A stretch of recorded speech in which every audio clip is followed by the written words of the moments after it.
आज हम लोग सरफेस केमिस्ट्री में एक नया टॉपिक स्टार्ट करेंगे। इससे पहले हम लोगों ने एडजॉर्प्शन और कैटालिसिस पढ़ लिया है, और जो आज हम लोग पढ़ेंगे सरफेस केमिस्ट्री में एक टॉपिक है जिसका नाम है कोलाइड। ये भी सरफेस केमिस्ट्री का एक इम्पॉर्टेंट टॉपिक है। तो सरफेस केमिस्ट्री में जो ये वर्ड हम लोग पढ़ रहे हैं कोलाइड, कोलाइड एक तुमको हेट्रोजीनियस तुमको सिस्टम होता है जिसमें कि जो छोटे छोटे पार्टिकल्स होते हैं जो कि डिस्पर्स रहते हैं, डिस्पर्स रहेंगे तुमको एक मीडियम में, that is called disperse phase. जो कि छोटे जो पार्टिकल होंगे, जो स्मॉल पार्टिकल्स जो होंगे, that is called dispersed phase. And जिस मीडियम में ये सेपरेटेड होते हैं दूसरे मीडियम में, ये रहेंगे डिस्पर्स, उसको हम लोग कहेंगे डिस्पर्सन मीडियम कहते हैं। और इस प्रकार से दो तरह का ये हेट्रोजीनियस सिस्टम है जिसको हम लोग क्या कहेंगे, जिसको हम लोग कहेंगे कोलाइड कहते हैं। और कोलाइड जब दो तरह के सिस्टम है, ये तो सॉल्यूशन में भी होता है कि दो तरह के सिस्टम होते हैं, लेकिन उसमें और इसमें फ़र्क ये होता है कि उसमें जो पार्टिकल के जो साइज होते हैं उसमें 1 नैनोमीटर से छोटे होते हैं, और जो एक सस्पेंशन होता है उसमें जो पार्टिकल के साइज होते हैं 1000 नैनोमीटर से 100,000 नैनोमीटर से ज़्यादा होते हैं, तो सस्पेंशन कहेंगे। और जब कोलाइड होंगे तो कोलाइड में जो पार्टिकल का साइज, इसका मतलब है कि 1 नैनोमीटर टू 1000 नैनोमीटर होगा, दैट इज़ कॉल्ड कोलाइड। तो एक हेट्रोजीनियस सिस्टम जिसमें कि स्मॉल पार्टिकल्स जो हैं तुमको डिस्पर्स रहेंगे किसी दूसरे मीडियम में, that is called a colloid. और जो डिस्पर्स जो पार्टिकल डिस्पर्स रहता है, that is called dispersed phase. And जिस मीडियम में disperse, that is called dispersion medium. और जनरली जो तुमको रहेगा, अगर कोई लिक्विड है जो सॉलिड, अगर तुमको डिसोसिएट, जो सामान्यतः जो सॉल्यूशन हम लोग बनाते हैं सॉलिड डिसोसिएटेड इन लिक्विड, तो इस तरह के बने कोलाइड को जब सॉलिड जो रहेगा तुमको अगर डिस्पर्स है तुमको लिक्विड में, दैट इज कॉल्ड सोप। और जैसे अगर वाटर में बनाते हैं तो उसको आप कह सकते हैं हाइड्रोसोल, अगर एल्कोहल बनाएंगे तो एल्कोसोल। तो इस तरह से एक कोलाइड के नाम होते हैं। हमारे जो कि और भी जो कि हमारा कहा जाए कि ब्लड है, या तुमको बहुत से जो कि पार्टिकल्स होते हैं, जो बहुत से ड्रग्स हैं तुम्हारे, जो कि सिरप वगैरह जो हम लोग पीते हैं, वो सब हमारे कोलाइड के एग्जाम्पल हैं। कोलाइड के एग्जाम्पल में आप आइए, जो कि तुम्हारा जो कि फॉग हो गया, मिस्ट हो गया, ये सब तुम्हारे, या बहुत तरह के क्रीम आते हैं तुम्हारा, जैसे जेल हो गया, कॉलगेट वगैरह जैसे जेल जो कि करते हैं हम लोग टूथपेस्ट वगैरह में, तो ये सब हमारे क्या कहते हैं, मिल्क है, बटर है, ये सब क्या होंगे तुम्हारे कोलाइड के काफ़ी एग्जांपल्स दिखाई पड़ते हैं। और इसके बारे में हम लोग और भी एग्जांपल्स वगैरह बाद में भी पढ़ेंगे। तो कोलाइड के बारे में ये कुछ सामान्य जानकारी हो गई। और कोलाइड को किस प्रकार हम लोग क्लासीफाई करेंगे, इस लेक्चर में हम लोग उसको लेंगे। कोलाइड को किस तरह से प्रिपरेशन करते हैं, और कोलाइड को किस प्रकार प्यूरिफाई करेंगे। कोलाइड के प्रॉपर्टीज़ अगर इस लेक्चर में ले पाए तो उसमें भी उसको भी लेने का कोशिश करेंगे, और नहीं तो फिर नेक्स्ट लेक्चर में भी कुछ इसमें देखेंगे जितना हो पाएगा। तो हम लोग अपने डिफिनेशन से कोलाइड का स्टार्ट कर रहे हैं। तो collide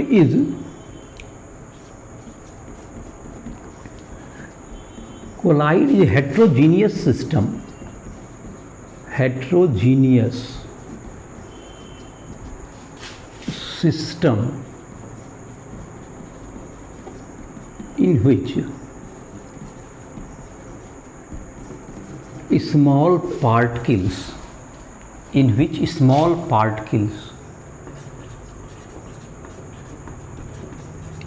are dispersed in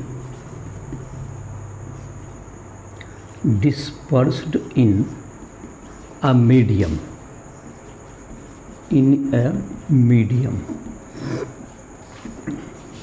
The small particle is called,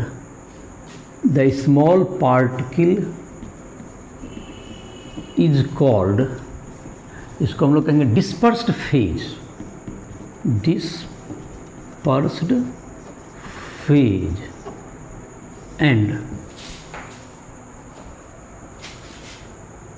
and the medium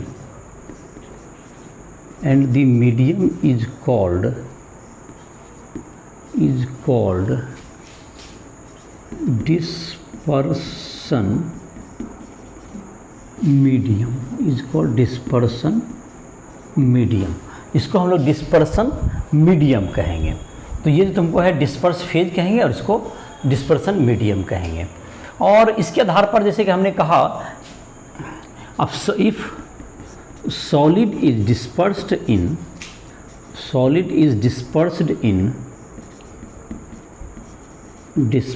in liquid, the colloid is called sol. The colloid का जो नाम होगा, the colloid is called sol, SOL, sol कहलाता है। और अगर तुमको वाटर रहेगा, वाटर में रहेगा, in water sol is called, क्या कहलाएगा ये, हाइड्रोसोल कह सकते हैं इसको, हाइड्रोसोल। इन एल्कोहल, अगर एल्कोहल में रहा कुछ भी तो इसको एल्कोसोल कहते हैं, एल्कोसोल, ALCHOSOL, एल्कोसोल, हाइड्रोसोल। ये तुम्हारा सॉल्यूशन का नाम हो गया। अब है तुमको सॉल्व के बाद, इसके बाद तुमको जैसे कि है कोलाइड को क्लासिफाई किया गया है उसके फेज के आधार पर। कोलाइड का क्लासिफिकेशन जो है तुमको 3 बेसिस पर किया गया है, तो हम लोग बारी बारी से देखेंगे।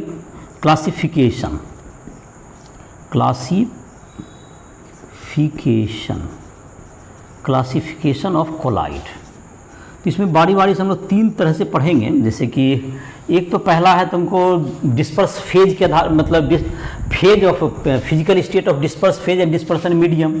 दूसरा होगा तुमको ए नंबर में कह सकते हैं फिजिकल स्टेट ऑफ डिस्पर्स्ड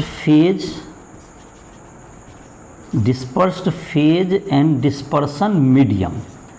तो इसके आधार पर तुमको डिस्पर्सन मीडियम, इसके आधार पर कोलाइड को 8 टाइप में बांटा गया। 8 टाइप्स होता है इसका, 8 टाइप्स है इसको, जिसका हम लोग बारी बारी से लिस्ट बनाएंगे जो कि एनसीईआरटी बुक में तुमको दिया हुआ भी है। दूसरा जो क्लासिफिकेशन होता है, इसको थोड़ा इंट्रोडक्शन दे देते हैं। Interaction force between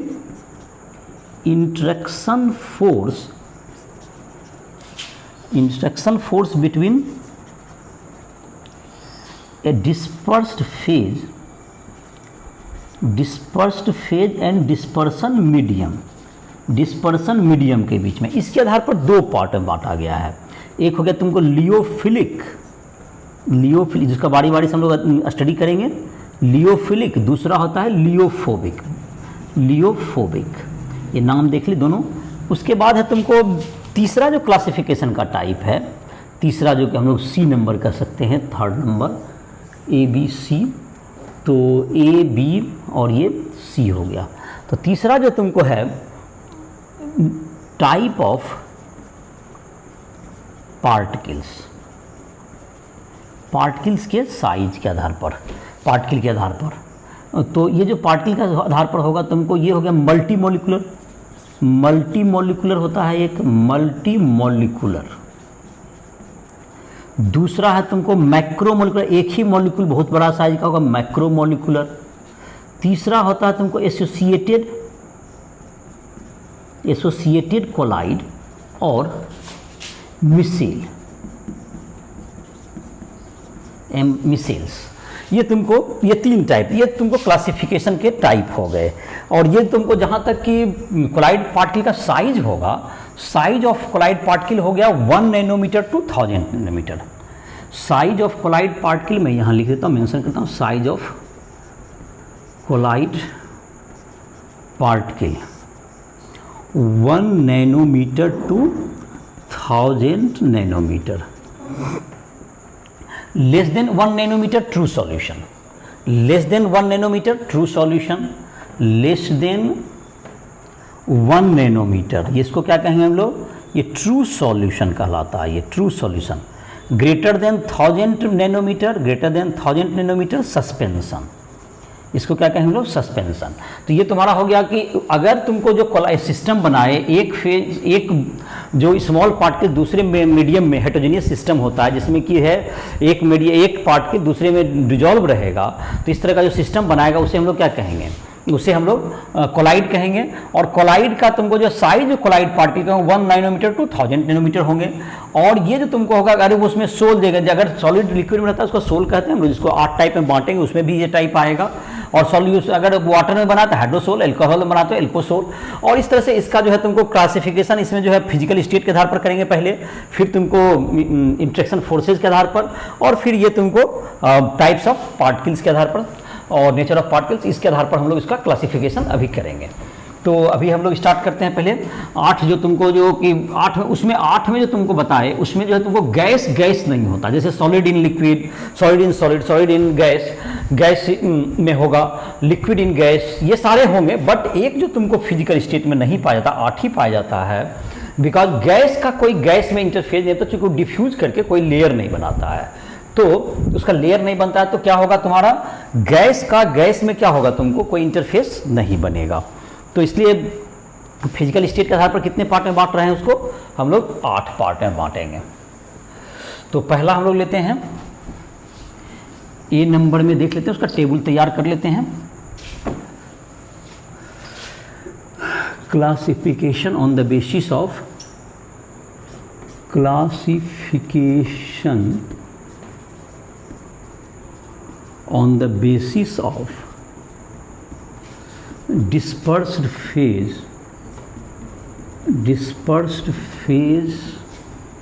and dispersion medium, dispersion dispersed phase and dispersion medium के फिजिकल स्टेट के अनुसार इसको क्लासिफाई कर सकते हैं हम लोग। तो इसको जैसे क्लासिफाई करेंगे तो क्या होगा, जैसे देख लेते हैं इसका क्लासिफाई करके क्या होगा। इसका जो है तुमको जैसे कि इसमें क्लासिफाई करेंगे तो इधर डिस्पर्स्ड फेज लिख दीजिए पहला में, डिस्पर्स्ड फेज जो कि सॉलिड लिक्विड गैस यही सब होगा। तुमको दूसरा होगा यहाँ पर डिस्पर्सन मीडियम, डिस्पर्सन मीडियम, इसमें भी सॉलिड लिक्विड गैस ही भरना है, ज़्यादा जगह की ज़रूरत नहीं है। Type of colloid, type of colloid, इसका नाम क्या होता है उस कोलाइड का, उस प्रकार का स्पेशल कोलाइड का उसका नाम होगा। इसके बाद कुछ एग्जाम्पल्स आप इस तरह का ले सकते हैं, एग्जाम्पल्स। चलिए जैसे कि पहला हम लेते हैं, अगर डिस्पर्स फेज में तुमको है सॉलिड है और ये सॉलिड में रहेगा, सॉलिड इन सॉलिड, तो इसको सॉलिड सोल कहेंगे। ये तुम्हारा कहलाएगा सॉलिड सोल, सोल। और इसके जैसे कि कुछ एग्जाम्पल्स हो गए, जैसे कलर्ड ग्लास हो गया, जिसके अंदर में रहेंगे coloured glass and stones and precious stones, जिसमें स्टोन में देखते हो कलरफुल रहता है, सॉलिड इन सॉलिड डाला हुआ रहेगा, सॉलिड में सैल्यूट, तो वो क्या होगा तुम्हारा, इसका एग्जाम्पल्स हो गया तुम्हें। और दूसरा है तुमको कुछ इसके एग्जाम्पल्स हो गए, ये है तुमको फिर से देख सकते हैं इसको। अब सॉलिड रहेगा डिस्पर्स फेज में, अगर ये रहा, इसको सॉलिड ही रखें, जो तुम्हारे बुक में इसी ढंग से लिस्ट बना हुआ उसी के आधार पर बना रहे हैं हम।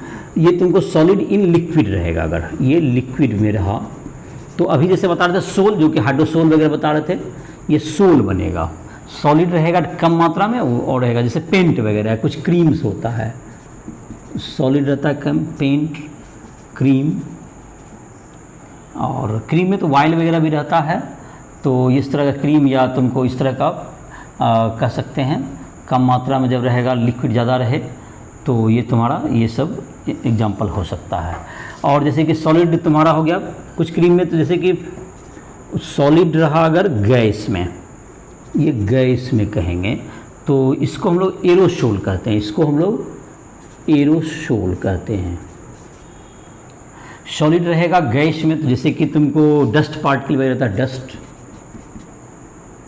तो ये सब रहेगा तुमको डस्ट तुम्हारा जो कि एटमॉस्फेयर में है, तो ये सब इसके एग्जांपल हो गए। अब अगर डिस्पर्स फेज में हम लोग ले लेते हैं, जैसे लिक्विड को ले लेते हैं, एक सॉलिड का डिस्पर्स फेज ले लिए। अब डिस्पर्स फेज में जैसे इसको हम लोग लिक्विड रखते हैं, डिस्पर्स फेज लिक्विड ही रहे तीनों स्थिति में। और यहाँ पर जैसे क्या होगा तुम्हारा, यहाँ पर जो तुम्हारा डिस्पर्सन मीडियम को बदलते जाते हैं, डिस्पर्सन मीडियम में ले लेते हैं, जैसे कि पहले सॉलिड ले लेते हैं, तो सॉलिड रहेगा डिस्पर्सन मीडियम, तो इसको हम लोग जेल कहते हैं, जेल।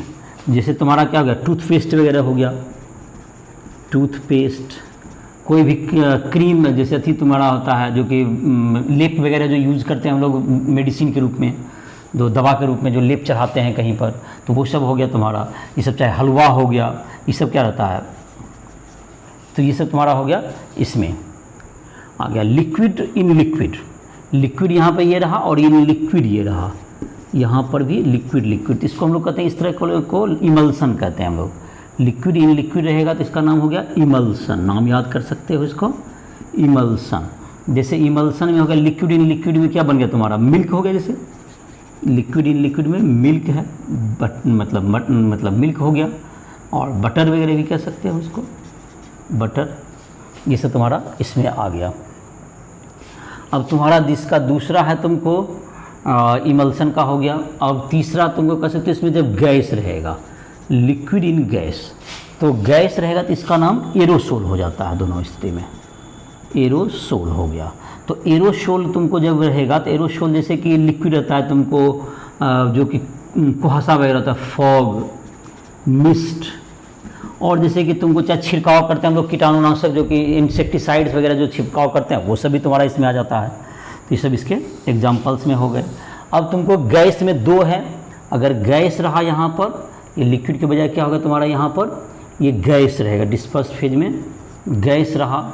और यहाँ पर रहेगा तुमको डिस्पर्सन मीडियम में ये क्या रहेगा, सॉलिड रहा, सॉलिड रहा। तो सॉलिड का क्या हो जाएगा, डिस्पर्स फेज में ये गैस इन सॉलिड, तो ये क्या होगा, सॉलिड सोल, इसका भी नाम हो गया सॉलिड सोल। गैस रहेगा तुमको कहाँ में, सॉलिड में, गैस रहेगा कहाँ में, सॉलिड में, तो सॉलिड सोल हो गया। गैस इन सॉलिड, तो सॉलिड में तुम्हारा जैसे कि रहता है तुमको जैसे कि तुमको गद्दा वगैरह होता है तुम्हारा घर में, तो उसको हम लोग क्या कहते हैं, सॉलिड सोल, तो उसको कहेंगे भी, लेकिन उसका जैसे कि तुमको फोम जिसको कह सकते हैं, फोम वगैरह के अंदर में रहता है गद्दा में, तुमको जहाँ पर हवा भरा हुआ रहता है। दूसरा हो सकता है इसको लिक्विड में, गैस इन लिक्विड कह सकते हैं। तो गैस इन लिक्विड रहेगा तो इसको हम लोग फोम भी कहते हैं। और इसमें तुम्हारा क्या होगा, जैसे सोप वगैरह का हो गया, सोप बबल, सोप बबल, ये सब इसमें एग्जाम्पल में आ गया। तो गैस इन गैस तो होगा नहीं। तो ये तुम्हारा फिजिकल स्टेट के आधार पर हमने क्लासिफाई कर दिया और लिख दिया, इसलिए कि तुमको कुछ याद भी हो जाएगा। ऐसे अपने बुक में भी देख करके इस टेबल को याद कर सकते हो। एक बार मैंने सामने से लिख दिया गया जिससे कि तुम्हें याद करने में आसानी हो। जो बुक के जो टेबल है उसी को कॉपी किया गया है यहाँ पर, और कॉपी इसलिए कर दिया गया, तुम्हें याद करने में क्या मिलेगा, कुछ बेनिफिट मिलेगा।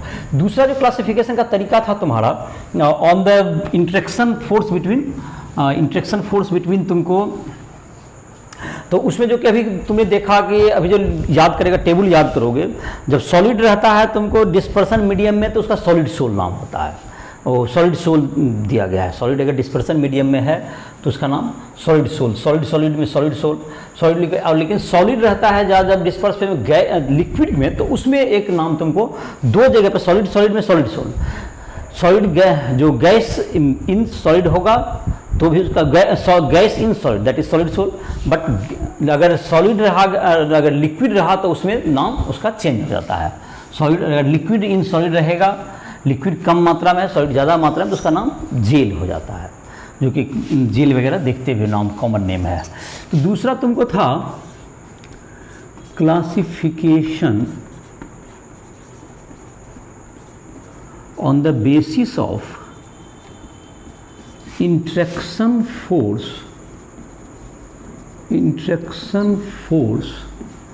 between dispersed phase and dispersion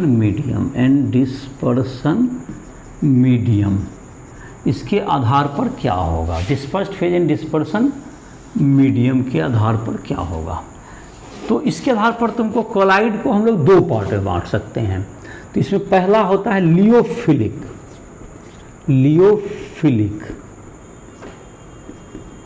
लियो का मतलब हो गया लिक्विड लविंग, लियोफिलिंग का जो डिक्शनरी मीनिंग हो गया लिक्विड लविंग, मतलब ये हो गया कि the interaction force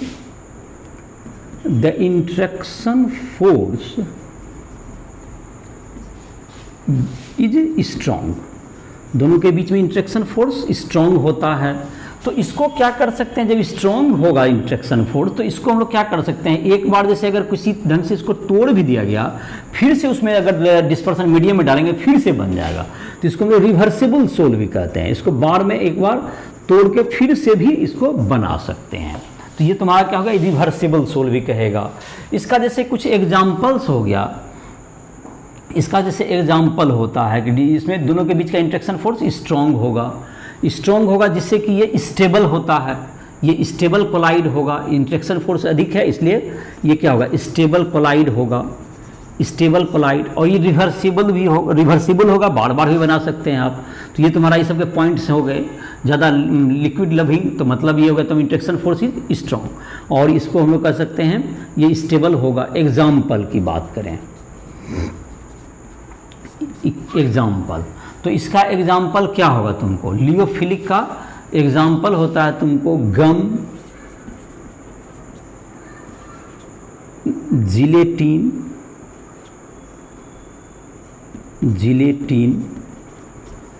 gum, gelatin, starch,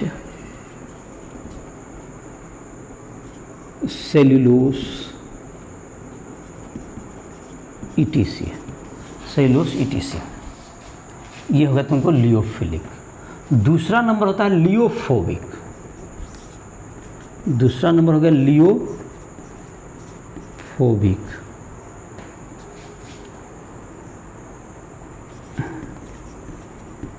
liquid hate, लियोफोबिक मतलब डर होता है, मतलब कि डर, भय, हेट या क्या कह सकते हैं, डर टाइप का, मतलब हेट, लिक्विड हेटिंग। तो लिक्विड के साथ क्या होगा इसका, the interaction force is weak, इसके साथ interaction force between dispersed phase and dispersion medium is weak, दोनों के बीच में क्या होगा, इंट्रैक्शन फोर्स वीक होगा। और इसलिए क्या होगा कि एक बार अगर टूट गया तो ये क्या होगा, फिर से नहीं बनेगा, फिर से बिना कुछ डाले क्या नहीं होगा, इरिवर्सिबल, ये फिर से एक बार फिर से नहीं बन सकता है अपने, जब तक कि कोई बाहरी एजेंट ना डाला जाए ये नहीं बनेगा, इरिवर्सिबल होगा। कम स्टेबल होगा, लेस स्टेबल, इसको स्टेबलाइजिंग एजेंट डालना पड़ता है, इसको स्टेबलाइजिंग एजेंट डालना पड़ेगा। ये जल्दी से क्या हो सकता है, कोगुलेट हो सकता है आसानी से, कोगुलेट मतलब कि फिर से प्रेसिपिटेट के रूप में अलग हो जाएगा, ये अनस्टेबल होता है। इसका जैसे एग्जाम्पल्स हम लोग कह सकते हैं मेटल एंड मेटल सल्फाइड्स, ये इसके एग्जाम्पल्स में आते हैं। तो ये तुम्हारा हो गया किस टाइप के, लियोफोबिक सोल, जिसमें कि इंट्रैक्शन फोर्स कमज़ोर होता है, और तुमको ये इसके एग्जाम्पल्स में आ गए। अब तीसरा होता है तुमको अकॉर्डिंग टू द मॉलिक्यूल, मतलब कि टाइप्स ऑफ मॉलिक्यूल्स के आधार पर। तो तीसरा था तुमको सी नंबर में कह सकते हैं, सी में तुम्हारा हो गया classification on the basis of type of molecules के टाइप के आधार पर। जैसे कि तुमको इसमें है पहला नंबर मल्टी मॉलिक्यूलर, तो मल्टी मॉलिक्यूलर का मतलब क्या हो गया कि बहुत सा, मल्टी मॉलिक्यूलर कोलाइड। तो ये कोलाइड क्या हो गया, मल्टी मॉलिक्यूलर का मतलब क्या हो गया कि जब ये जो कोलाइड होंगे ये मल्टी मॉलिक्यूलर है, मतलब कि इसमें तुमको मल्टी मॉलिक्यूलर का अर्थ क्या हो गया कि जब बहुत से पार्टिकल, बहुत से छोटे छोटे पार्टिकल मिल करके क्या करें, बहुत से छोटे छोटे पार्टिकल मिल करके छोटे छोटे पार्टिकल को एक जगह पे डाल दें, जिससे कि उसका साइज किस रेंज में आ जाए, कोलाइड रेंज में आ जाए, 1 नैनोमीटर टू 1000 नैनोमीटर, तो वो क्या कहलाएंगे, वो मल्टी मॉलिक्यूलर कोलाइड कहलाएंगे। छोटे छोटे पार्टिकल्स मिल करके किस रेंज में आ जाएं, जब तुमको उस रेंज में आ जाएंगे, इसके रेंज में, तो वो क्या कहलाएंगे, ये multi molecular colloid. Small particles together form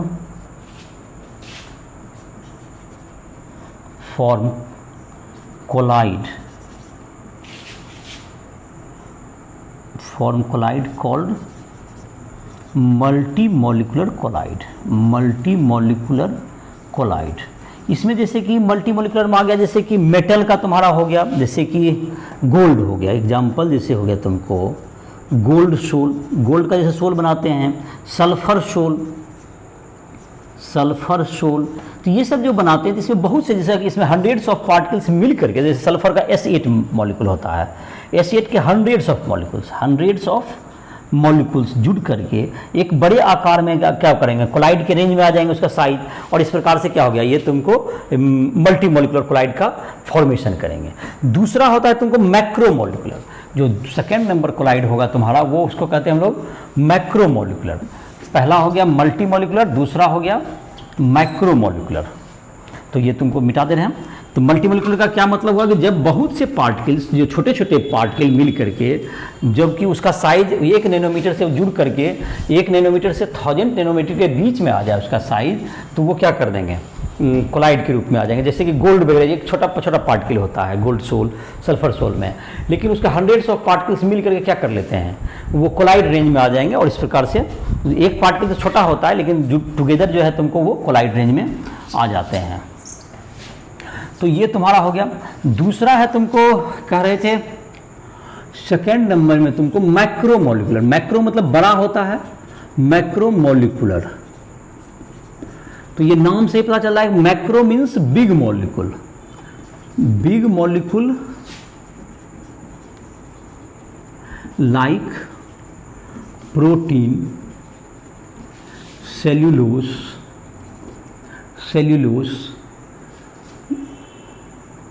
starch,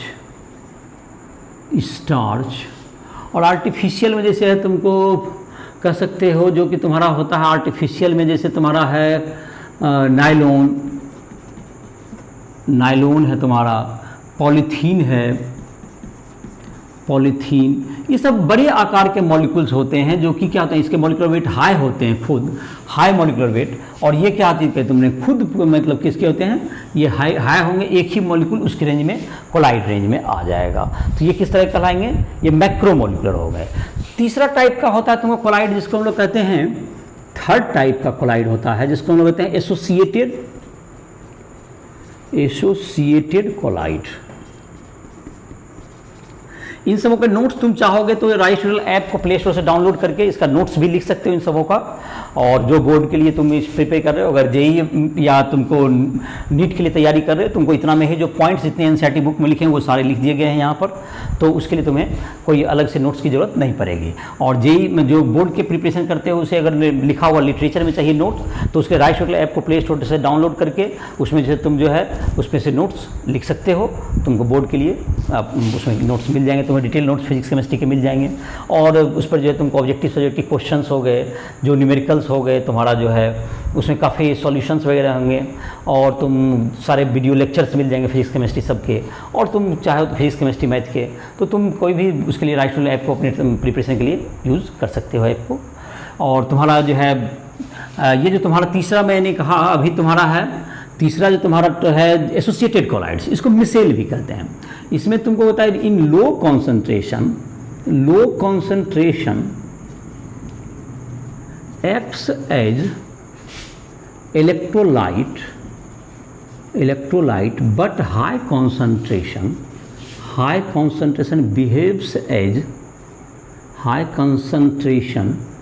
behaves as colloid। तो जैसे कि इसका, जैसे कि इसमें होता है, जैसे कि तुमको इट फॉर्म्स, इसका जो तुमको बहुत सारे मॉलिक्यूल मिल कर बनाता है, the molecules together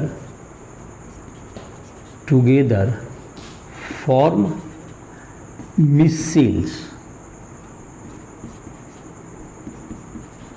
तो ये जो तुमको है मिसेल जो बनता है, मिसेल जो एक साथ मिल करके क्या बनाता है, एसोसिएटेड कोलाइड जो होता है, ये मिसेल बनाता है, इसको मिसेल भी कहते हैं।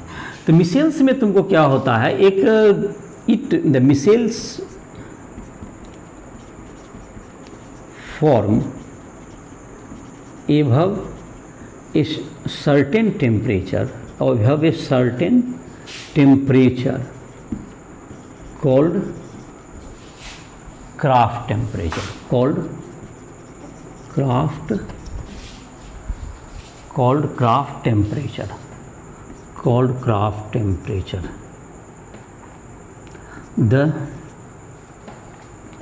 solution, the micelle forms above certain concentration called critical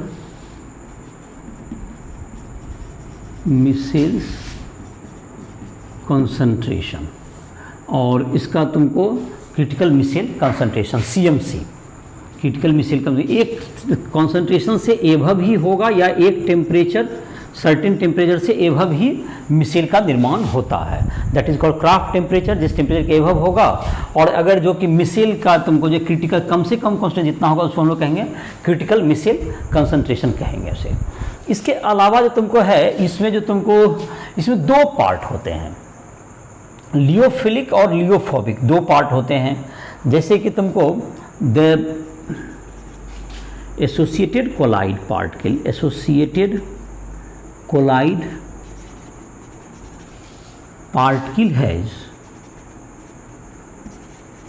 particle has two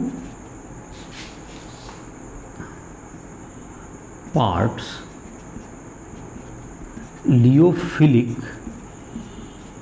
and lyophobic दोनों पार्ट होते हैं, लियोफिलिक और लियोफोबिक, मतलब दोनों एक जो कि तुमको उससे कम रखेगा, एफिनिटी रखता है और एक एफिनिटी नहीं रखता। जैसे एग्जांपल, फॉर एग्जांपल सोप जैसे है, सोप हैज़ फार्मूला हम लोग कह सकते हैं RCOONA, अगर ऐसा है, या K तो R का वैल्यू जैसे कि हो सकता है सोडियम पामेट है C17H35COONA, सोडियम या पोटेशियम का सॉल्ट होता है, ये सब होता है। तो इसमें जो कि R है तुमको, ये R ग्रुप है तुमको, ये जो डिसोसिएटेड वाटर में जाएगा तो ये होता है RCOO- बनता है और Na+, ये सोप है तुम्हारा, ये सोप है तुमको, ये सोप है, तो सोप ये बन गया। तो R जो तुम्हारा R जो एल्किल ग्रुप होता है ये लियोफोबिक, हाइड्रोफोबिक भी कह सकते हैं, ये लियोफोबिक पार्ट है, लियोफोबिक या और हाइड्रोफोबिक भी कह सकते हैं, ये हाइड्रोफोबिक। और CO है तुमको हाइड्रोफिलिक, लियोफिलिक और हाइड्रोफिलिक पार्ट है ये तुमको दूसरे के साथ एफिनिटी होता है। और इस कारण से क्या होता है तुमको इसमें दोनों तरह के होते हैं, इसलिए एक जो पार्ट होते हैं तुमको एक साइड एक तरफ क्या होते हैं वो जमा हो जाएंगे। ये तुमको लियोफिलिक पार्ट, जैसे यहाँ वाटर हैं तो वाटर, जैसे यहाँ वाटर मॉलिक्यूल है तो ये वाटर है मॉलिक्यूल, ये वाटर है, इससे तुमको कौन हो जाएगा CO- इधर से जुड़ जाएगा, COO-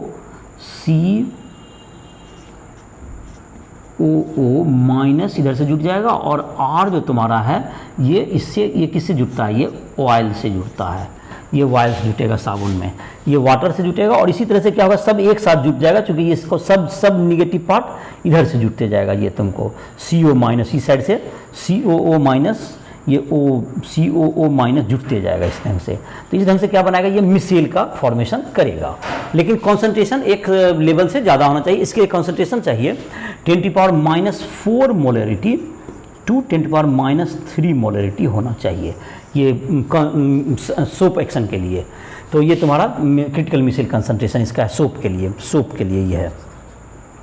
और इसके बाद क्या होगा तुमको, ये जो साबुन का जो कि अब जैसे कि इसका जो हम लोग साबुन जब यूज करते हैं तो वह किस तरह से काम करता है, इसका जो COO- वाला पार्ट है, COO ये जो तुमको पार्ट है ये वाटर से जुड़ता है, ये वाटर से जुड़ता है। और ये तुमको R जो पार्ट होगा, ये R पार्ट किससे जुड़ता है, R पार्ट जुड़ता है, ये R पार्ट जुड़ता है तुमको एल्कील ग्रुप एल्कील ग्रुप ये जुटता है, आर पार्ट जुटेगा तुमको जाके, ये CO माइनस लियोफिलिक है, ये लियोफोबिक है, ये जुटेगा जा करके वाइल से, ये वाइल से। और इस प्रकार से ये दोनों के बीच में वाइल और वाटर, वाइल एंड इट तुमको लिंक हो गया, दैट इज लिक्विड, मतलब वाटर एंड वाइल मिल गया, ये इमल्सन बनाएगा। ये क्या बना लिया? इमल्सन। और ये जो तुम्हारा होगा soap is emulsifying agent, soap acts as emulsifying agent. ये तुमको दोनों को जोड़ दिया। इस प्रकार से क्या होगा, जो मतलब कि ये दोनों जुट जाएगा तो वाइल किसके साथ जुट गया? वाइल, जबकि तुमको वाइल पर ही डस्ट रहता है, इसी पर रहेगा डस्ट, इसी के सब पास डस्ट है, तो ये जब वाइल के साथ, ये जो वाटर के साथ लिंक हो जाए तो ये वाटर के साथ वाश हो जाएगा वाइल, और उस पर जब डस्ट पार्टिकल है वो भी तुमको धुल जाएगा। तो फिर से इस बात को समझ सकते हो एक बार, साबुन में क्या करते हैं हम लोग, जब सोप देते हैं हम लोग, सोप या डिटर्जेंट, तो सोप डिटर्जेंट भी इसी तरह का एक्शन करता है। डिटर्जेंट में जहाँ तक है, ये सोप का था, डिटर्जेंट का जहाँ तक है, डिटर्जेंट में जैसे कि है तुमको CH3 CH2 whole 11 SO4 Na, SO4 minus और Na प्लस, जैसे ये पानी में टूट जाएगा तो ये फिर तुमको हाइड्रोफिलिक पार्ट है ये, और ये हाइड्रोफोबिक पार्ट है। तो ये तुमको सेम टाइप का एक्शन जैसे उसमें समझा रहा है उसी तरह का होगा। ये वाटर से जुड़ जाएगा और ये तुमको कहाँ जुटेगा, ये वाटर से वो जुटेगा ये वाला पार्ट, और ये तुमको वाइल से जुटेगा। और इस प्रकार वाइल और वाटर एक दूसरे से जुट जाएगा और वह पानी के साथ क्या होगा, तुमको वाइल जो है कपड़ा से बाहर निकल जाएगा और ये बॉडी से बाहर निकल जाएगा। इस प्रकार से तुमको दोनों का एक्शन होता है। ये दोनों मिसेल फॉर्म करके, जो बहुत से मॉलिक्यूल्स एक साथ जुड़ जाते हैं और मिसेल फॉर्म करके ये तुमको क्या करते हैं, कोलाइड बनाते हैं, जो कि इसको इमल्सन कहते हैं। और इस प्रकार से हम लोग कपड़ा को धोने में क्या करते हैं, इसका हम लोग काम करते हैं। तो ये तुम्हारा हो गया टाइप्स ऑफ कोलाइड, तुम्हारा हो गया। टाइप्स ऑफ कोलाइड के बाद हम लोग इस लेक्चर में देख लेते हैं preparation of colloid. Types of colloid के बाद हम लोग का टॉपिक है प्रिपरेशन ऑफ कोलाइड। तो कोलाइड को बनाने के 3 टाइप हैं, 3 प्रोसेस हैं, 3 प्रोसेस में दिए गए हैं। एक तो तुमको केमिकल मेथड हो गए, दूसरा है तुमको जो इलेक्ट्रिकल डिसइंटीग्रेशन और ब्रेडिश आर्क मेथड, तीसरा है तुमको जाकर के बनाना है तुमको जो कह सकते हो तुमको पेप्टाइजेशन के द्वारा होते हैं। तो हम लोग बारी बारी से तीनों को चर्चा करते हैं।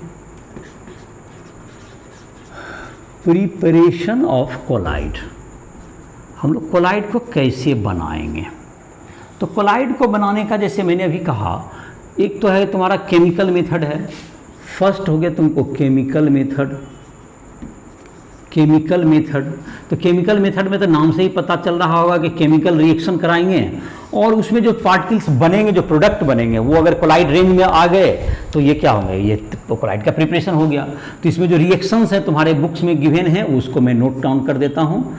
जो केमिकल रिएक्शन से कोलाइड बनते हैं, जो सल्फर कोलाइड बन जाएगा, ये सल्फर का ये कोलाइड हो गया, S+H2O, ये कोलाइड आ गया तुमको, ये कोलाइड बन जाएगा सल्फर कोलाइड।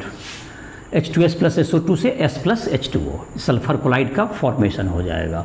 दूसरा है तुमको H2S, तुम्हारा जैसे गोल्ड सोल बनाने के लिए AuCl3 + फॉर्मल्डिहाइड है तुमको, फॉर्मल्डिहाइड। इसमें जब बनाएंगे तो इसमें क्या हो जाएगा, गोल्ड सोल बन जाएगा, ये गोल्ड सोल हो गया, ये सोल बन गया, प्लस फॉर्मिक एसिड भी बन जाता है और HCl भी बन जाएगा तुम्हारा। ये तुम्हारा गोल्ड सोल बनाने का हो गया। दूसरा है तुमको आर्सेनिक ऑक्साइड है, इसमें अगर H2S डाल दें तो ये आर्सेनिक सल्फाइड बना लेगा, आर्सेनिक सल्फाइड का सोल मतलब सोल बन जाएगा, ये आर्सेनिक सल्फाइड बन जाएगा। इसी तरह से अगर तुमको हाइड्रोलिसिस कर दें FeCl3 का क्या कर दें, हाइड्रोलिसिस, ये हाइड्रोलिसिस कर दिया गया, हाइड्रोलिसिस कर दें तो FeOH3 का क्या बन जाएगा, ये कोलाइड बन जाएगा, ये कोलाइड बन गया, प्लस HCl बन जाएगा ये। तो ये तुमको 3-4 तुमको रिएक्शन तुम्हारे बुक में दिए हुए हैं, जिसको मैंने नोट डाउन कर दिया। H2S + SO2 से S+H2O, AuCl3 + formaldehyde plus water से क्या बन गया, Au+ का सोल बन गया, plus formic acid plus HCl। Arsenic sulphide बनाने के लिए आर्सेनिक ऑक्साइड में क्या डाल दिया, हाइड्रोजन सल्फाइड डाल दीजिए H2S। तीसरा है FeCl3 का अगर हाइड्रोलिसिस कर दें तो FeOH3 का क्या बन जाएगा, कोलाइड बन जाएगा। तो इस तरह से कोलाइड केमिकल मेथड में ये 3 मेथड से हम लोग बना सकते हैं, 3-4 रिएक्शन दिए हुए हैं तुम्हारे बुक में। दूसरा है तुमको इलेक्ट्रिकल डिसइंटीग्रेशन और ब्रिटिश आर्क मेथड। इसमें क्या करेंगे हम लोग, एक जो तुमको जिसका कोलाइड बनाना है जिस चीज़ का, मेटल का, उस मेटल को एक डिस्पर्सन मीडियम में डाल देंगे और उसमें तुमको इलेक्ट्रोड्स के द्वारा उसमें हीट प्रोड्यूस कराएंगे, जिससे कि जो कोलाइड हैं, जो पार्टिकल हैं कोलाइड के, जो मेटल के पार्टिकल्स हैं वो छोटे छोटे क्या हो जाए, मतलब वेपराइज हो जाए हीट लेकर के। और जब वेपर बन जाएंगे तो फिर वो जब वो डिस्पर्सन मीडियम में कंडेंस करेंगे तो सारे बिखर जाएंगे और कोलाइड के रेंज में वो आ जाएंगे। तो दूसरा जो मेथड है तुम्हारा इसका कोलाइड बनाने का, इलेक्ट्रिकल डिसइंटीग्रेशन और British arc method. Electrical integration, तो इसमें क्या बताया गया कि तुमको इसमें क्या करना है, metal is dipped in dispersion medium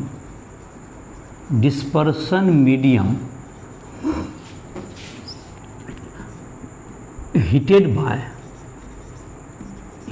by electricity या इलेक्ट्रिसिटी, जो कि इलेक्ट्रिसिटी पास कराएंगे इलेक्ट्रोड के द्वारा, electricity. So metal broken into small particle vaporise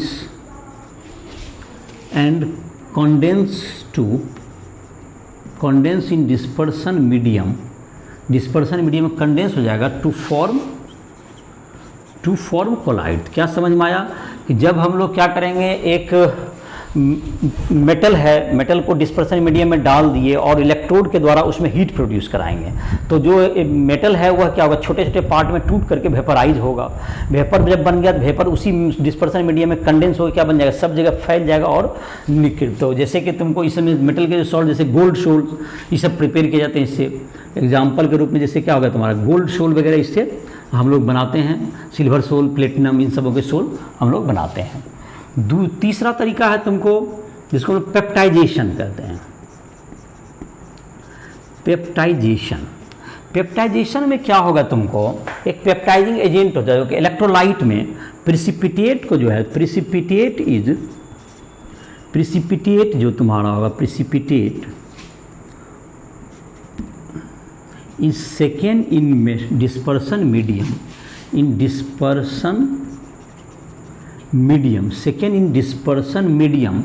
in presence of electrolyte,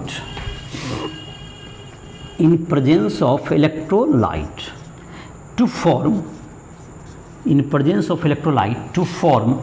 क्या करने के लिए करेगा, इलेक्ट्रोलाइट टू फॉर्म कोलाइड। और कोलाइड, ये इलेक्ट्रोलाइट क्या करता है, ये जब चार्ज आ जाएगा सब, मतलब क्या कर लेता है, ये जो प्रिसिपिटेट है, absorb charges from electrolyte and due to repulsion और सेम टाइप का चार्ज एब्जॉर्ब करेगा, repulsion, they separate to form colloid.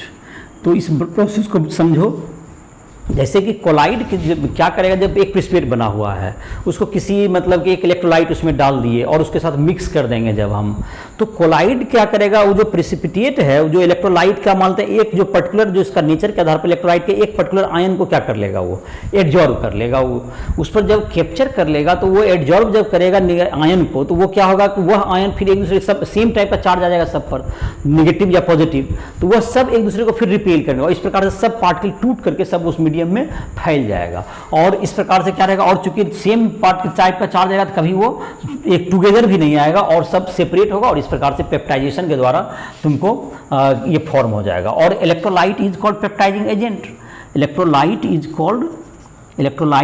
Called क्या कहलाएगा, ये पेप्टाइजिंग एजेंट, ये पेप्टाइजिंग एजेंट भी कहलाता है। ये तुम्हारा हो गया इसका हो गया क्लासिफिकेशन हो गया तुम्हारा, ये तुम्हारा प्रिपरेशन हो गया। अब प्रिपरेशन के बाद आता है इसमें अगर कुछ इम्प्योरिटीज़ वगैरह जो छोटे छोटे इलेक्ट्रोलाइट के जो पार्टिकल्स अगर रह जाएं तो उसको किस प्रकार हम लोग दूर करेंगे। नहीं तो अगर इलेक्ट्रोलाइट के पार्टिकल्स उसमें बच गए तो वह कोलाइड को क्या करता है, कोगुलेट कर देता है। जैसे निगेटिव कोलाइड है तो पॉजिटिव पार्ट के बीच में फिर जमा होने लगेगा, तो वह तुमको क्या करेगा, उसको धीरे धीरे फिर से उसको प्रिसिपिटेट बनाने का कोशिश करेगा, जिसको हम लोग कोगुलेशन कहते हैं। तो इसका मतलब ये हुआ कि कोलाइड को अगर स्टेबल रहना है तो उसको उसका प्यूरिफिकेशन भी करना जरूरी है, नहीं तो वो प्यूरिफिकेशन ऑफ कोलाइड।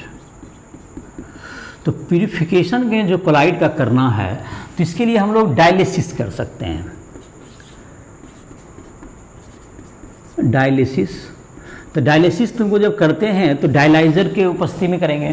तो डायलिसिस में क्या करेंगे, एक तुमको जैसे कि स्किन वगैरह का जो एनिमल का जो तुम्हारा है उसमें तुमको अगर उसमें ऐसा छेद होता है तो उसमें क्या होगा, तुमको स्किन जैसे है, तुमको स्किन एनिमल स्किन कह सकते हैं, इसमें अगर तुमको कोई यहाँ पर कोलाइड कर रख दें, कोलाइड दें और इससे वाटर पास कराएं, वाटर को क्या कराएं, यहाँ से पास कराएं वाटर, यहाँ पर वाटर, तो ये वाटर के जो पार्टिकल हैं यहाँ से निकलते जाएंगे, सबका वाटर के पार्टिकल यहाँ से ये निकल सकते हैं, वाटर, ये वाटर।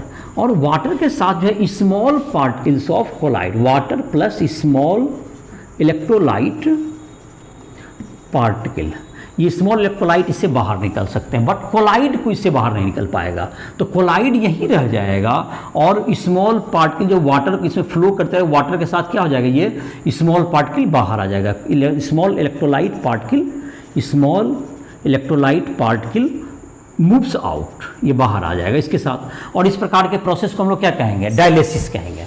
और ये तुमको जो है डायलाइजर हो गया, और इस प्रकार से क्या हो जाएगा, इसमें तुमको पास कराते जाइए वाटर, और इस प्रकार से क्या हो जाएगा, ये फ्रेशली आपका ये तुमको यहाँ पर ये कोलाइड प्योर बच जाएगा जब, और ये तुमको जो छोटे छोटे पार्टिकल्स हैं ये इलेक्ट्रोलाइट के वो निकल जाएंगे। और सस्पेंशन अगर है तो उसको आसानी से छान के हम लोग अलग कर सकते हैं। दूसरा है तुमको इसमें डायलिसिस के बाद इसको कहते हैं इलेक्ट्रोडायलिसिस, जो प्रोसेस समझ में आ गया होगा। इसको डाल दिए और इसको कपड़ा में, जैसे कि जैसे कपड़ा से कोई चीज़ को निचोड़ते हैं उसी ढंग से इसको प्रेशर डालते गए और धीरे धीरे क्या हो गया, ये तुमको इसके साथ छोटे छोटे पार्टिकल बाहर आ गए वाटर के साथ। दूसरा है कि इलेक्ट्रोडायलिसिस कहते हैं।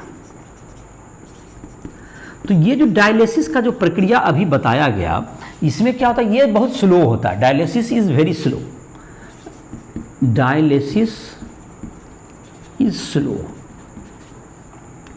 to fast it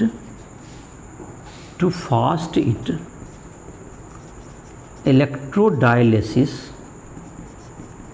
is used। इसको फास्ट करने के लिए इलेक्ट्रोडायलिसिस यूज किया जाता है। तो इलेक्ट्रोडायलिसिस का इसमें यूज करना चाहिए, जिससे कि इसको प्रक्रिया। इलेक्ट्रोडायलिसिस में क्या करते हैं, यहाँ पर अगर तुमको इस डायलिसिस के प्रक्रिया में ही अगर हम लोग ये कर दें कि यहाँ पर इलेक्ट्रोड्स दे दें, तो ये जो पार्टिकल्स हैं, ये जो तुम्हारा है यहाँ पर पॉजिटिव निगेटिव इलेक्ट्रोड दे दें यहाँ पर, तो ये जो स्मॉल पार्टिकल्स हैं ये इलेक्ट्रोड हैं। कैथोड एक तुम्हारा हो गया, ये तुम्हारा एनोड हो गया, ये एनोड हो गया तुम्हारा, जहाँ पर कि ये एनोड हो गया, ये कैथोड आ गया। तो जो निगेटिवली चार्ज होंगे, जो कि पॉजिटिवली चार्ज होंगे, वो यहाँ पे एब्जॉर्ब हो जाएंगे स्मॉल पार्टिकल, और ये दूसरा वाइस वर्सा यहाँ पे जमा हो जाएंगे, और इस प्रकार से ये क्या हो जाएगा, यहाँ पर जमा होते चला जाएगा। और इस प्रकार ये क्या होगा तुम्हारा, एक आसानी से, मतलब इसको एक अट्रैक्शन फोर्स कारण ये बाहर भी निकलेगा तेज़ी से, और यहाँ पर एब्जॉर्ब भी हो जाएगा, तो फिर रिटर्न बैक होने की भी संभावना कम हो जाएगी। और ये तुमको क्या करेगा, इलेक्ट्रोड्स जो है तुमको, इलेक्ट्रोड को क्या कर देगा, ये तुमको electrodes make the process faster, make the process faster, और इसको डिपॉजिट कर लेगा। तो ये तुम्हारा हो गया, दूसरा विधि हो गया इलेक्ट्रोडायलिसिस। तीसरा है तुमको, जिसको हम लोग कहते हैं अल्ट्रा फिल्ट्रेशन। अल्ट्रा फिल्ट्रेशन, तो इसमें क्या करते हैं, जो कि स्मॉल पार्ट, जो कि सस्पेंशन के पार्टिकल, उसको तो आप आसानी से छान लीजिएगा। दूसरा है कि अगर कोलाइड के पार्टिकल को जो छानना हो, कोलाइड के पार्टिकल को हम लोग, इसमें क्या है कि अल्ट्रा फिल्ट्रेशन में ये है कि स्मॉल पार्टिकल को, कोलाइड के पार्टिकल को ही आप क्या कर लें, पहले उसको फिल्टर कर लें। अगर ऐसा फिल्टर पेपर बना सकें, जैसे एक फिल्टर, सामान्य फिल्टर पेपर से कोलाइड पार्ट्स कर जाता है, तो इसमें जो है, तो अगर तुमको मतलब कि क्या करना है, फिल्टर पेपर में क्या डालना है, फिल्टर पेपर में अगर तुमको डाल दें 4% नाइट्रोसोल्यूलोज, इक्वलाइडन सॉल्यूशन कहते हैं और इसको क्या कर देंगे, इसको फॉर्मल्डिहाइड के प्रेजेंस में हार्ड कर देंगे तो उसका छेद को छोटा कर देंगे, तो colloid particle can not pass through it, colloid particle can not pass through this, can not pass. अगर तुमको सामान्य फिल्टर पेपर से कोलाइड पास कर जाता है तो इसको क्या करना है कि ये तुमको कोलाइडन सॉल्यूशन जब बना लेंगे 4% नाइट्रोसोल्यूलोज के साथ हार्ड करके फॉर्मल्डिहाइड वगैरह प्रेजेंस में, इसको ईथर वगैरह में नाइट्रोसोल्यूलोज इन ईथर और अल्कोहल इसमें डाल करके क्या बना सकते हैं, और उसको हार्डन करने के लिए फॉर्मल्डिहाइड दे करके उसको सुखा देंगे तो वो जो उसका जो छेद रहता है फिल्टर पेपर का वो बिल्कुल क्या हो जाएगा, छोटा, मतलब उसमें से अब कोलाइड पार्टिकल पास नहीं कर पाएंगे। और उस फिल्टर पेपर से हम लोग कोलाइड को क्या कर लेते हैं, कोलाइड को हम लोग फिल्टर कर लेते हैं, colloid to particle is filtered, colloid particle is filtered. ये कोलाइड पार्टिकल को फिल्टर कर लिए, add proper dispersion medium and electrolyte to form pure collide। मतलब क्या हुआ कि पहले इसको तोड़ दिए कोलाइड को, एक मतलब उसको फिल्टर करके अलग कर दिए छान करके, तो उसको फिर क्या करना, फिर से एक फ्रेश हम लोग को कोलाइड बनाना जो प्योर होगा। उसके लिए क्या करेंगे, फिर से जो है तुमको एक डिस्पर्सन मीडियम लाइए, उसमें डालिए उस कोलाइड को, प्रेसिपिटेट को, जो कोलाइड आपका जो कि कोलाइड पार्टिकल को आपने किया है, और इलेक्ट्रोलाइट की मदद से उसको पेप्टाइजेशन के द्वारा पुनः क्या कर लें, कोलाइड बना लें। तो इस प्रकार से क्या हो जाएगा, आपको ये कोलाइड का प्रिपरेशन हो जाएगा। तो कोलाइड के प्रिपरेशन के 3 तरीके हो गए, डायलिसिस, इलेक्ट्रोडायलिसिस को फास्टर करने के लिए जिससे कि उस पर चार्ज की पद जमा हो जाएगा, और तीसरा प्रोसेस हो गया जिसको हम लोग अल्ट्रा फिल्ट्रेशन कहते हैं।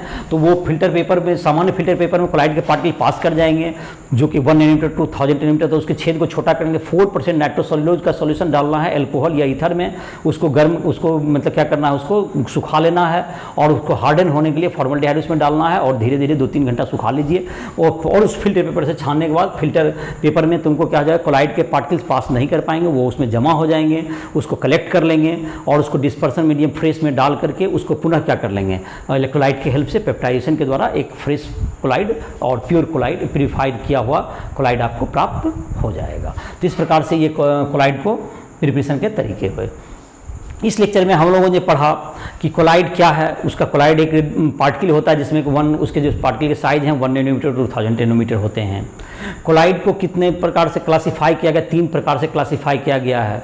डिस्पर्स, अगर फिजिकल स्टेट के आधार पर जो है तुमको दोनों के डिस्पर्स फेज और डिस्पर्सन मीडियम के फिजिकल स्टेट के आधार पर 8 भाग में बांटा गया जिसको टेबल के द्वारा बताया गया। फिर लियोफिलिक और उसके इंट्रैक्शन फोर्स के आधार पर 2 पार्ट में लियोफिलिक, लियोफोबिक बताया गया। पार्टिकल के साइज के आधार पर 3 पार्टिकल मल्टीमोलिकुलर, जो छोटे छोटे पार्टिकल मिल करके कोलाइड आकार में एक ही बड़े आकार के मॉलिक्यूल हों, प्रोटीन जैसे सेलुलोज या तुमको पॉलीथीन, इन सब क्या मतलब मैक्रोमोलिकुलर में आते हैं। अगर तुमको अगर एक कोलाइड पार्टिकल में 2 अलग अलग तरह के उसमें हाइड्रोफिलिक और लियोफिलिक और लियोफोबिक दोनों पार्ट हों तो इस प्रकार के कोलाइड उससे क्या बनते हैं, एसोसिएटेड कोलाइड या मिसेल्स का फॉर्मेशन होता है। तो ये तुमने पढ़ा। उसके बाद कोलाइड को कैसे बनाते हैं, उसके 3 मेथड थे, chemical method, electrical disintegration method and तीसरा मेथड था तुमको जा करके तुमको जो तीसरा मेथड तुम्हारा था जो कि हम लोग करते थे, जो कि फिल्टर जो उसके बनाने के लिए तुम्हारा तीसरा जो एक मेथड था तुमको जो पेप्टाइजेशन, और उसको प्यूरिफाई करने के लिए हम लोग डायलिसिस, इलेक्ट्रोडायलिसिस या हम लोग अल्ट्रा फिल्ट्रेशन का यूज़ कर सकते हैं। इस लेक्चर में हम लोगों ने इतना पढ़ा। अब जो आगे के लेक्चर्स में हम लोग इसके प्रॉपर्टीज़ के बारे में पढ़ेंगे जो कि काफ़ी इंटरेस्टिंग है। और तुमको जो भी तुम्हें कोई भी क्वेश्चंस वगैरह पूछना हो, इसके टेक्स्ट वगैरह बना रहे हो या एनसीईआरटी का एक्सरसाइज भी बना सकते हो, किसी भी टॉपिक पर तुमको कोई भी टॉपिक तुम्हें नहीं समझ में आ रहा होगा, इंजीनियरिंग, मेडिकल या बोर्ड की तैयारी कर रहे हो, कोई टॉपिक में तुम्हें दिक्कत आ रही है, जहाँ पर तुम्हें प्रॉब्लम है फिजिक्स, केमिस्ट्री या मैथ, किसी में भी तुम एज ए गाइड तुम हमें ऑप्ट कर सकते हो। तुम्हें पर्सनल भी तुम्हें मदद कर सकता हूँ। तुम चाहो तो हमारे ऐप पर आकर के हमसे संपर्क कर सकते हो। वहाँ पे तुम्हें जो है हमारे कॉन्टैक्ट का सारा नंबर मिल जाएगा, जो तुम्हारा ईमेल आईडी है या तुम्हारा व्हाट्सएप नंबर है, कॉल भी कर सकते हो तुम हमको उस पर। और तुम जो भी हमसे चाहो, जिस भी टॉपिक में से मदद चाहिए, जो तुम्हें समझ में नहीं आ रहा, पर्सनल कुछ टॉपिक्स हों वो भी आप हमसे मदद ले सकते हैं। पूरे कोर्स को भी आप पढ़ना चाहें तो वो भी पढ़ सकते हैं, तुमको उसमें लाइव क्लासेस भी मिल जाएंगे ऐप पर। तो इसके साथ इस लेक्चर को समाप्त कर रहे हैं। बेहतर पढ़ाई के लिए, सारे वीडियोज़ के लिए तुम राइस ट्यूटोरियल ऐप को प्ले स्टोर से डाउनलोड कर उसका मदद ले सकते हो। तो इसी के साथ इस लेक्चर को समाप्त कर रहे हैं।